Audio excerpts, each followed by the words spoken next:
اتحاد کی امپورٹنس تو قرآن نے خود بیان کی ہے. جی جی. سورہ انفال کی آیت نمبر 46 میں فرمایا گیا جی جی.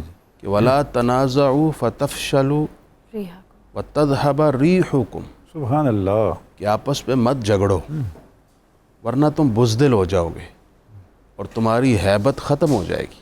اللہ، یعنی ہیبت اتحاد کے ساتھ ہے. اچھا، اس کو ہم نے نہیں سمجھا لیکن دشمن نے ضرور سمجھا. کیا بات ہے. انہوں نے ہمیشہ ایک پالیسی پیش نظر رکھی، ڈیوائیڈ اینڈ رول.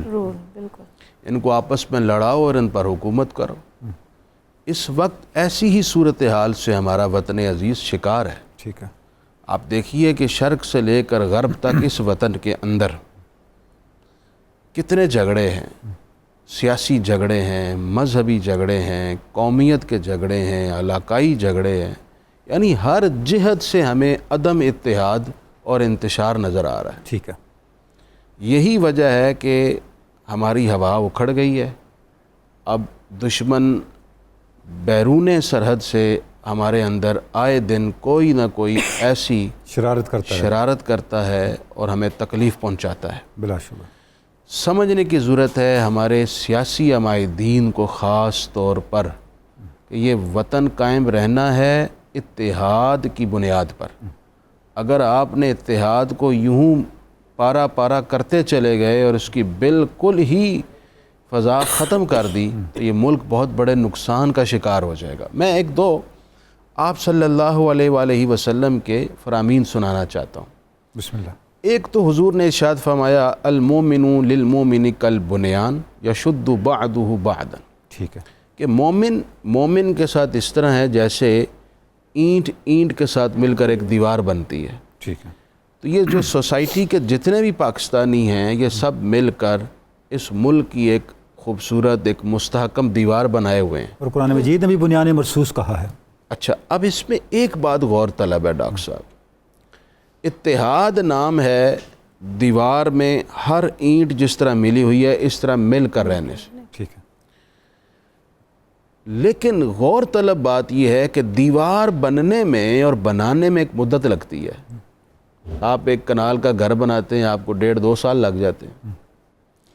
لیکن اگر آپ نے گھر توڑنا ہو تو کتنی دیر لگتی ہے؟ چند لمحے لگتے ہیں، چند اینٹیں نکال دیں دیوار گر جاتی ہے. ٹھیک ہے. تو اس کا مطلب یہ ہوا کہ اتحاد بنانے میں ایک مدت لگتی ہے لیکن اتحاد پارا پارا ہونے میں چند لمحے درکار ہوتے ہیں. ٹھیک ہے. اور وہی لمحے اس وقت پاکستان کو لے ڈوبے ہیں.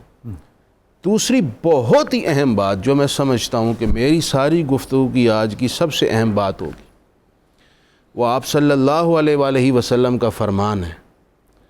حضور جان عالم صلی اللہ علیہ وسلم اپنی امت کے حال کو دیکھ رہے تھے. ٹھیک ہے.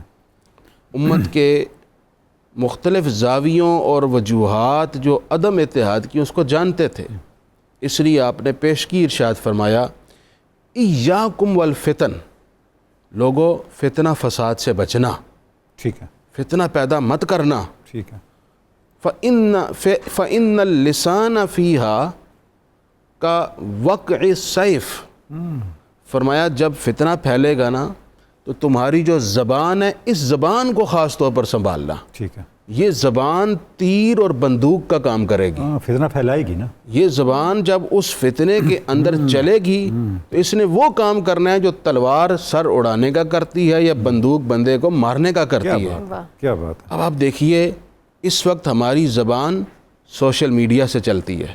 سوشل میڈیا یہ جہاں بیٹھے ہوئے ہیں پروگرام یہ میڈیا، سوشل میڈیا، ٹویٹر اور دیگر جو پلیٹ فارمز ہیں یہ ہماری زبان ہے. کوئی شک. اور اس وقت بیڑا غرق کر کے رکھا ہوا ہے ہمارے ملک کا اس زبان نے. جس کے جی میں آتا ہے جھوٹ پھیلاتا ہے، جس کے جی میں آتا ہے فیک نیوز آگے منتشر کرتا ہے، جس کے جی میں آتا ہے کسی کی پگڑی اچھالی، کسی کی قمیض اتاری، اداروں کے حوالے سے منفی خبریں، سیاسی عمائدین کے حوالے سے منفی خبریں، ایون کہ مذہبی عمائدین اور قیادت کے حوالے سے فیک نیوز، مذہب کے حوالے سے، پاکستان کے حوالے سے، پاکستان کی پالیسیز کے حوالے سے. یہ جو فیک نیوز کی زبان ہے نا اس نے فتنے کو ہوا دے کر ہمارے ملک کا بیڑا غرق کیا ہے. اور جب کبھی ہماری تاریخ دیکھیے ڈاکٹر صاحب، بڑے بڑے لوگ گزرے ہیں، بڑے جوش و خروش اور جذبے والے، بڑے جذباتی لوگ، لیکن جب انہیں کہا جاتا تھا نا کہ حضور نے یہ فرمایا ہے تو فوراً ٹھنڈے ہو جاتے تھے. اس طرح سر تسلیم خم کر سرکار نے فرما دیا ہے, اپنا سارا جوش ٹھنڈا کر کے آپ نے فرما دیا بس میں حاضر.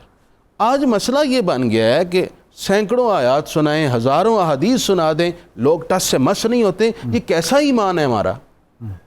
ڈاکٹر صاحب دل جلتا ہے واللہ. ہماری خرابی اور زوال اور انحطاط کی وجہ جو سمجھ میں آتی ہے وہ یہی ہے کہ اس وقت ہم اس پوزیشن پر آ گئے ہیں کہ اللہ اور اس کے رسول کا فرمان بھی ادھر سے سن کر ادھر سے نکال دیتے ہیں. استغفر اللہ, بہت احتیاط کی. جہاں اللہ رسول کی بات آ جائے نا وہاں سر خم کر کے اس پر عمل پیرا ہوا کریں. جس زبان کو سرکار نے فتنے کے دور میں سنبھالنے کا حکم دیا ہے, آج وقت ہے اپنی زبان سنبھالے. اگر آپ اس ملک کا فائدہ نہیں کر سکتے تو کم از کم اس ملک کا نقصان مت کیجیے.